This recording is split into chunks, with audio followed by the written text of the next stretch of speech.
My chest often hurts during moments of pure joy, trying with all my might to take in each of my senses at the same time. Though I worry that if I stretch myself too thin, I'll lose what it looks like. And if all I'm left with is the scent or sound or taste or touch, the only way of reliving it will be wondering what the fresh scent of rain in the morning reminds me of and why it moves me to tears. But when all I have is the appearance, I've forgotten their laughter. I miss you more than I remember you. Ocean Bomb. Every script I've ever written involves memory. It's not always mine, once it was my grandma's, but ultimately I find it terrifying that you can try to zoom back only to realize you're not entirely sure what has led you there. She knows she lived through it to get to this moment. Phoebe Bridgers. What happens when you don't know what you've lived through? You remember pain, you remember strife, tears, isolation, but you don't know if you chose it or if it was forced upon you, or if you just didn't fight back. You don't know who to blame for the ills you carry but can't remember. I know which years were hard, I know which ones were hard in the moment and which were shitty in retrospect. I remember the ache you placed within me, even if I don't know how you got inside.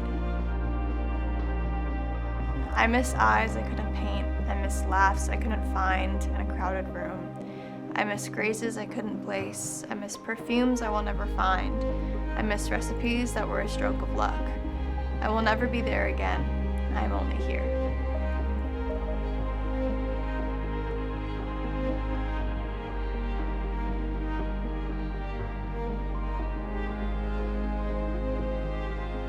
It is often said a film is made 5 times, when it is imagined, written, filmed, edited, and viewed. Which of these 5 parts do you feel most drawn to or engaged with? As of now, definitely imagining and writing. I would love to be a part of actually filming. I'd love to try directing at some point. I just have yet to find the courage to actually pick something I've written and direct it.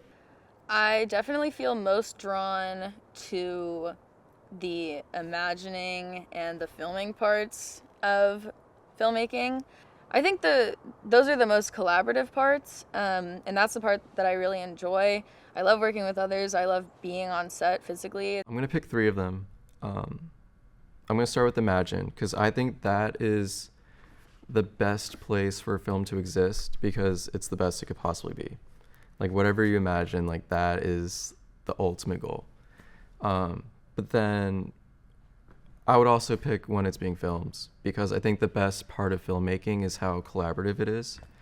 And I just love working with and learning from my peers. I think I'm most drawn to writing and editing, because I think like there's like so much creativity happens in those stages, I feel like. The part I feel most drawn to when it comes to the different stages of storytelling and filmmaking is editing. I don't know how to explain it. It's just a completely different experience to any of the other 4. Because you're not just watching it, and you're not just making it, and you're not just thinking of it. You're everything, and here's where you are, and you have to continue to build it from there. How did you find your love for film? I think I've always had a love for film, because when I was little, I had a TV in my bedroom, and I would fall asleep watching movies every night because it only took DVDs. And like sometimes I would watch the same movie for like a month or 2, like every night. And I think like the movie I remember watching for the first time was The Wizard of Oz. And I think I've drawn a lot of inspiration from that. We grew up in the age of technology, and so I had an iPad when I was 10 years old. And so I made videos on iMovie, and so I did that for a long time, and that kind of sparked like making things. So I really liked photography, and I also really liked writing, and then I was like, oh shit, you can do both of them, and yeah. That's pretty much it. I would go to the movies and come home and tell my mom about it and like explain the whole entire plot, and it would take forever, and she would always say, oh, you could be a critic or something, and I never really thought of it as something that I could tangibly do. I just thought it was, like, people do that, but it's not really realistic. But once I got up to high school and I kind of had to start thinking about what I wanted to do, I really didn't want to do anything. So I kind of started as a bit like, oh, I'm going to be a director. And that was a way for me to put off thinking about what I actually wanted to do. But then I realized I could actually do that, and I really liked the idea of it. And I was always drawn to leadership a bit, and I thought being a director would be a really fun way to express that. And I never directed anything else. I never did any film in high school. I never did any theater. So I was kind of winging it going into college, but and I was scared, like, maybe it's really not going to be for me, but luckily it was, and here I am, and I've been loving it. So. Could you share your perspective on what being a filmmaker means to you? It just means, like, honestly just being selfish, because, like, because who would want to hear your story, but you want to tell it, and that's what being a filmmaker means to me. You just want to be a storyteller. I had this 6th grade English teacher, R.I.P., and she told me once about how, and I don't know if this is actually true because she's an English teacher, not a science teacher, about how, like, you can still see stars sometimes after they're dead because it takes so long for their light to get to Earth. And I was like, that's just like art, when I was older, because I didn't think that when I was 11. But film and art and writing and everything, we can be gone as creatives, whether, like, we retired or we died or we went to find a more stable income. But the things that we create, if they're still accessible, they can still impact people and serve their purpose even when we're not doing anything anymore. I thought about this, and I remember one of my favorite musicians, he was asked, what does music mean to you? And he said, I don't really know what it means to me, but there's something that keeps me playing, and that must mean a lot. So I feel like that reigns true for me too when it comes to film. To me, being a filmmaker means sharing your own unique perspective on things, and I think that goes for consuming other art too. I think when we watch films, we need to consider the filmmaker's perspective and what the message is that they're really trying to say. Film can really make you understand other people better, and it can make you understand yourself better, because this past summer, directing the films that I directed, especially the one that I wrote, I thought I kind of knew myself, knew the story, but then making it, it becomes a lot harder to really, like, open up and share those things with all the other people around you. So I think it's a very vulnerable experience. And it can allow you to open up, and you really, like, if you want to make a strong statement, if you want to really share your message, like, you really have to kind of be brave and be willing to put yourself out there. So I think that's what it means to me. Being a filmmaker is just being a storyteller. Like, literally anyone can be a filmmaker if they have a camera. Okay, let's actually talk a little bit of with the band. Okay. Do you want to just give a quick log line on what the project is? You gotta be kidding. All right, give me 5 minutes. Come on, kid, come on, soak it up. Come on. I'm With the Band is about this teen, his name's Sam, and he finally gets to meet his idols when he gets, like, a free VIP pass from a radio station.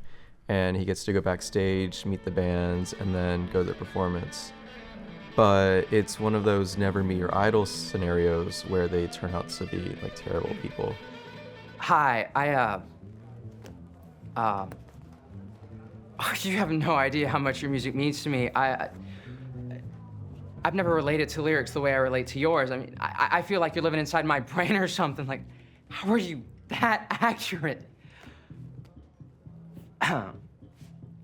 That sounds kind of creepy. And they don't really respect their fans. But I like the story because at some point you have to empathize with the lead singer, because you realize that the music that he's having to perform isn't music that he's passionate about, and he's sort of like turned off his creativity to then perform for crowds, and that kind of like it affects how he comes off in front of Sam. Brad, come here for a sec. What? Add Mirage to the set list, would you? How many times I gotta tell you no? The people out there wanna hear songs like Closer, because they heard it on the radio, because they know the words to it. You ain't figured that out yet? I don't care what they want. For I'm with the Band, it was definitely very different than Nymphs because it wasn't a story that I wrote. I did feel connected to it from the start. I thought it was a nice little heartwarming story. The biggest difference for me in the planning process of that one was the size of the crew. Having such a big crew, and also a crew that was required to be doing it, made a really big difference. Having so many different opinions and different people to look to and kind of oversee was really helpful. And working with the writer, I think not being the one to write it gave me almost a better perspective of what I was making, because it was easier for me to remember that like not everything was in my own head. I guess mostly like what I was saying before, like kind of like starting with a song. Sometimes it's different every time, but starting with a song and then kind of like I kind of go in either making like a world or just kind of following, like making up the main character, because I really like books that are in first person, and so I kind of like to make movies that just follow one person, and so just kind of following that person, what that person's like, and then kind of building everything around that. So first I'll sit down with the writer and or director and make sure I fully understand the story, to an extent where I can like insert myself into it and make it personal. Visualizing the film is something that's really important to me. Collaborating with the DP and making sure we have the same vision, and that was something that was really great about working with Kyle on both Nymphs and I'm with the Band, because we have a very similar idea of how we want things to look, and I can describe something very vaguely and he will know what I'm saying.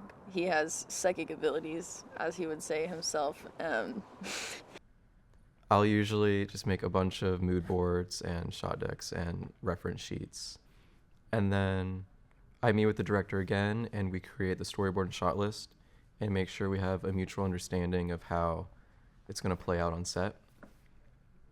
And then once we have locations, I usually look through them and then create lighting diagrams and then create a equipment list for everything we'll need. And then usually when the pre-production work is done, which is usually not the case, it's almost always going until the day of production, I'll then make sure that the director is emotionally ready to be on set. So if the director is like stressed out or nervous or anxious, it'll always affect the crew, even if they don't realize or the crew doesn't realize. Because I think the biggest thing on set is keeping morale up. And I think that starts with the director. I think prepping the crew on kind of what you're shooting and what story you're trying to tell, and just making sure everyone takes it seriously as well as having fun. And I always feel very happy when I'm on set. There's obviously stress and urgency, and you're trying to get things done in a certain amount of time, but at the end of the day, I think I always have a lot of fun.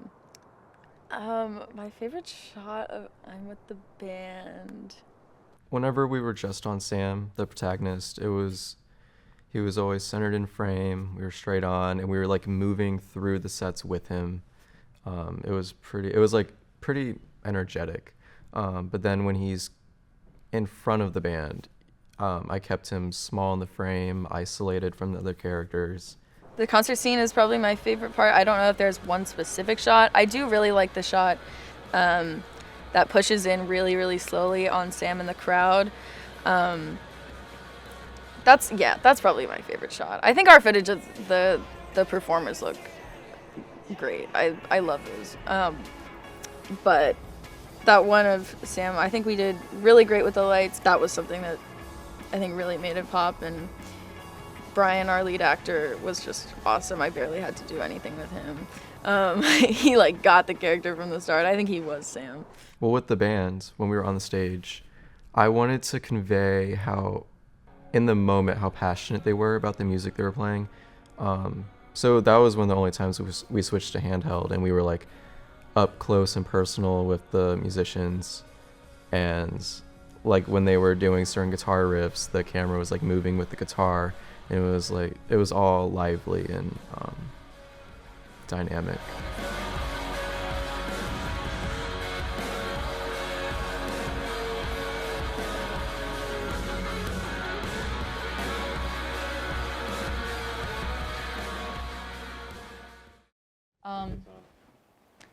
My creative process as an editor kind of begins with whatever was on the script. I always start with just the cookie cutter cut, because that's the rough cut, and you just want to get the story out there first before making any decisions for yourself, because you kind of have to take the creativity out of it to, I think, get the full, well-rounded idea of what this story is. Because let's say I didn't write the story or film it, like I wasn't the director, I wasn't the writer.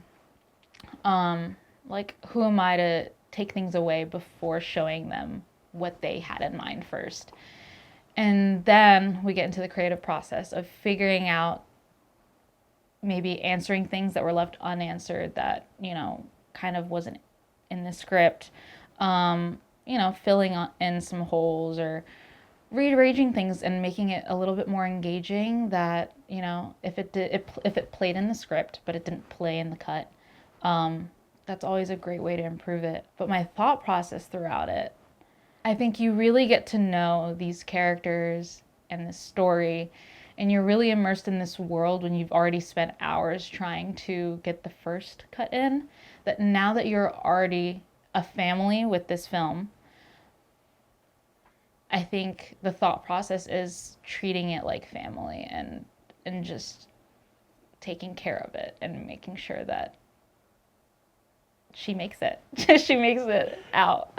The emotions I express, I think, are a wide range of emotions. I think going back to the whole family kind of connection to filmmaking, I mean, how do you feel around your family? You know, it's like you feel love, you feel respect, you feel patience, you feel impatience, you feel disrespect, you feel hate. So it's seriously just depending on what stage you are in the cut, where you are in the cut, what scene it is. I mean, sometimes it even boils down to the clip. So, you know. What does film mean to you?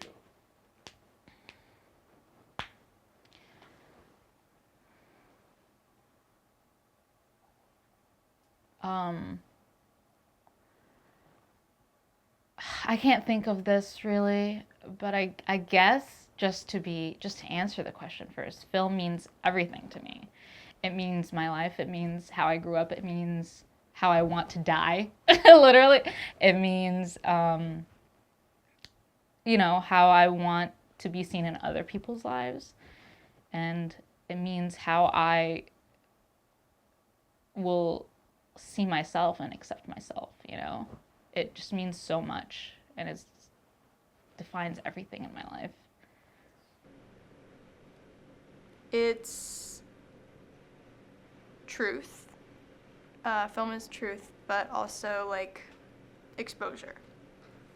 Because sometimes you'll watch something and you're like, shit, that's me, or that's just like a thing I went through, or I don't know.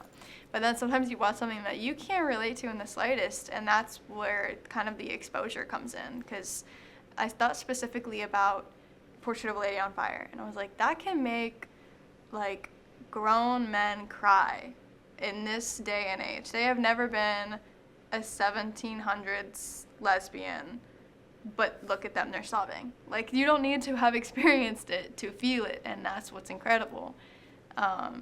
So it's both truth and exposure, sometimes one at a time and sometimes together.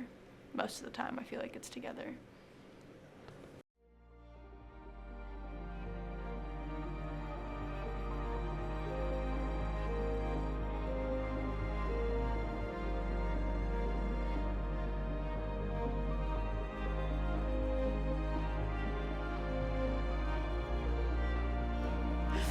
Okay, so Nymphs on Granite Rock is about Talia. She's a 17-year-old girl, and she's going up to visit her grandmother's lake house for the first time on her own. She's been going up there since she was a kid, but she's growing up now, and she really wants her independence. And along the way, she has to confront some of her internal struggles. Her mental health is not too great, and she has been struggling with substance abuse. So it draws straight from my teenage years, essentially. So it's a coming of age story. It's slice of life. It's kind of a vague plot throughout, but we start off with she's in the car going up. She meets her friends along the way, and they have a lot of fun times together, and then eventually, you know, she's more on her own, and she has to cope with being alone and really wanting this independence, but also really struggling to be by herself and function on her own. It's a really nuanced sort of film,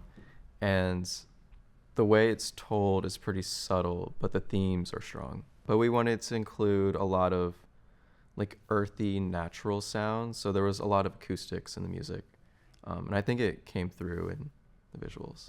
Like we were always on the same page before the film was even written. I got the rundown. I was like, okay, I can see this film.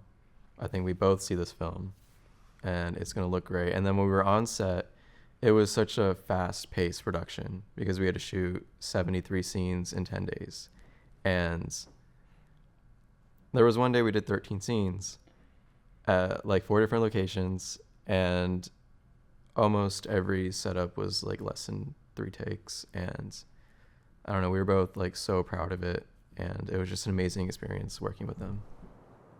Not everything that happened in the movie was something that directly happened to me. A lot of the little anecdotes did really happen, or just things that happened throughout my life that I rewrote to be in there. It was a combination of a few specific years in my life and things that happened to me up there. And it was really hard to write. I know I already talked about it a little bit, but I had this idea. I was like, yeah, I want to like show this part of myself. I want to like be vulnerable and everything. But then when it came down to it, that was really hard to do. And even on set, like, you know, I got it all written out. I did that part and everyone had written it. But even on set, like filming those harder scenes, I had to like kind of work myself up to go to the actors and really tell them like, this is what your character is feeling right now, because like you still have that kind of sense of shame. It's like, oh, like I did this like questionable thing, or I like went through this thing that I'm embarrassed about.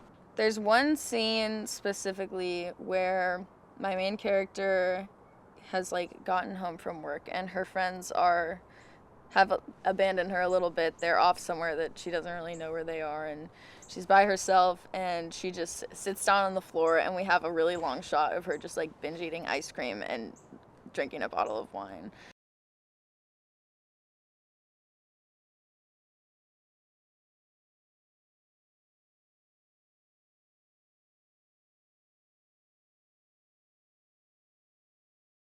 I don't know, it's just weird like reliving things and through someone else's like actions, I guess. And we had scenes where she really had to like cry too, and it was difficult for me to like immerse myself back into it because I tend to detach myself from my experiences or from my emotions.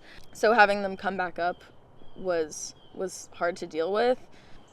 I think it just kind of made me like want to draw back into myself and say, oh, let's just get this shot done. But I had to like force myself to come back out and like work with it instead of just like getting it over with. And I think that goes for problems in real life too. You can't just skip over them, as I've tried to do many times. You gotta push through it. And you know, I had to remind myself like, this is the story I want to tell, and I I can't hide these things, and that's what I'm trying to do here. So just like really being able to open up to my lead actress, and like we talked a lot in private, and so it was easier for me to give notes that way, giving notes in front of everyone else about like, oh, this is how I was feeling when I went through this. It's harder for me to talk about in front of others.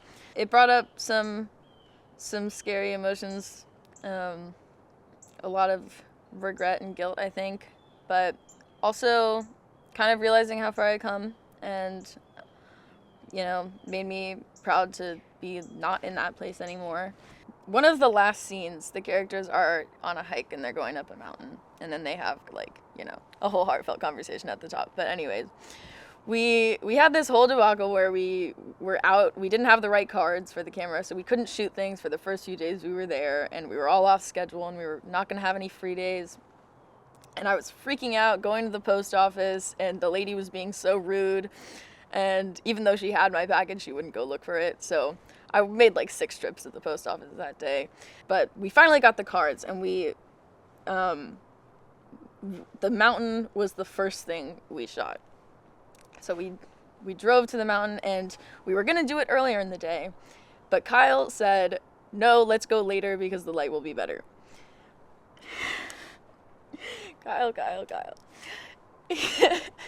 So the light is getting low, and everyone is exhausted, and no one has any motivation to get back up. But it's a gorgeous view, and I was like, we need to get this fucking scene. And no one believed me. No one believed me that it was going to be worth it. Everyone thought that the sun would have set by the time we got up, and by this point we were really close, and you really can't see what the view is going to look like when you're on the way up.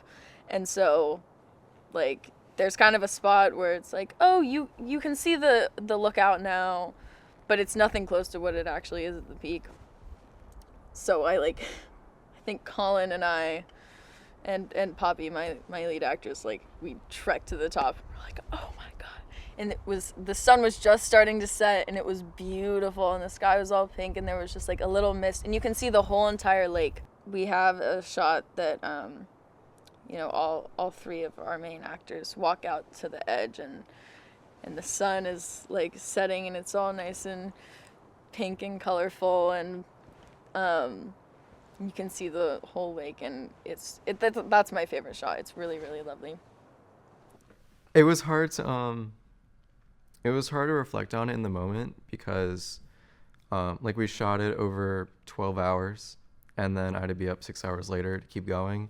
So I was proud that we were able to shoot so much, but in terms of like looking back on it in the scale of the whole film, it's like it's hard to really be proud of that when really I'm just proud of the whole film. Like I think sometimes I did tend to just rush through the harder scenes, or like just hope the actors would figure it out and like have them improvise upon each other, which they did really well.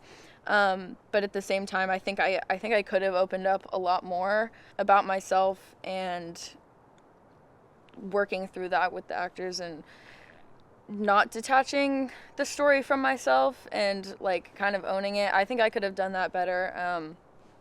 So that's something that I do want to try harder in the future to do if I write something from my own experience or not.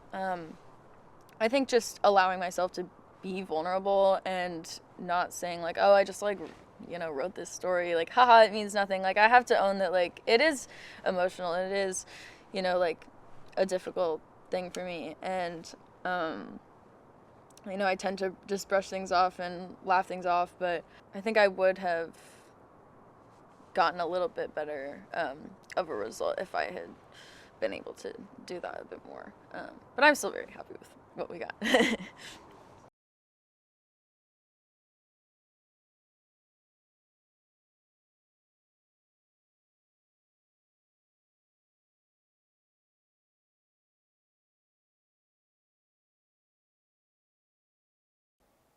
I think my aspirations as an editor is to make myself proud. Like, to go back in time and tell like 12-year-old me that like, yo, like, look at you, you're editing. Like, that's crazy. That's what you always wanted to do. So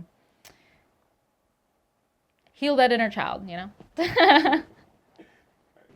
I just want to create something that outlives me, not to like prolong my name, but to keep serving its purpose even when I'm not around to make sure it's serving its purpose.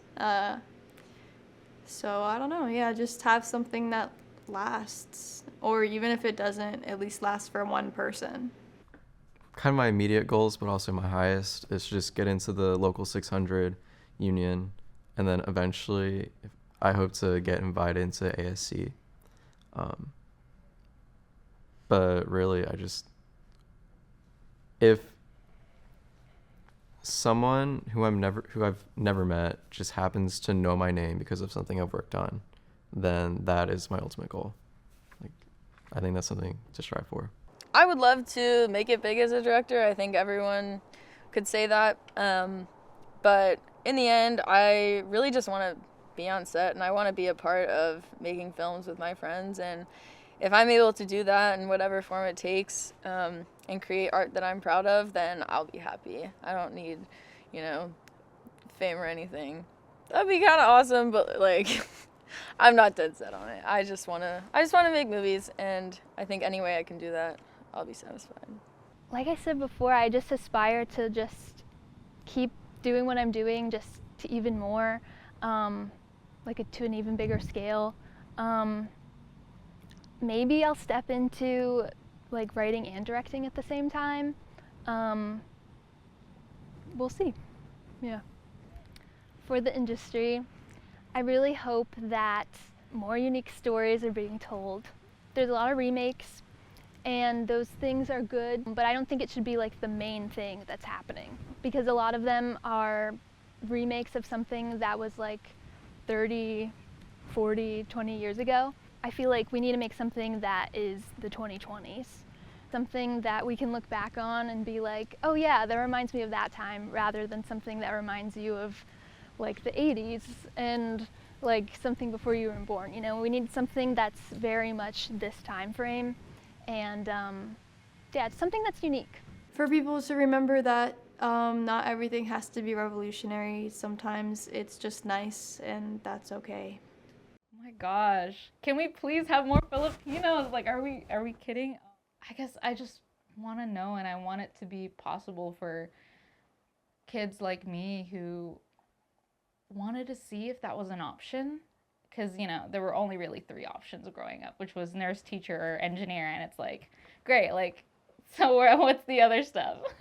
Honestly, like, having communities within communities is what makes someone feel so, like, well-rounded, like, knowing that there's just, like, a community to go to that gets it. And right now, like, I don't have that. I don't have anyone that I can just go to and be like, you get it, I just hope we can continue to make human stories. But I think that will always happen because that's what filmmakers innately know how to do. And I also hope that we as moviegoers can continue going to cinemas, because that's where movies truly exist. Yeah, I hope we can just continue to tell honest stories that, show perspectives from all different types of people and everything, and that it doesn't become too superficial due to technology. I think that's my biggest hope. Thank you.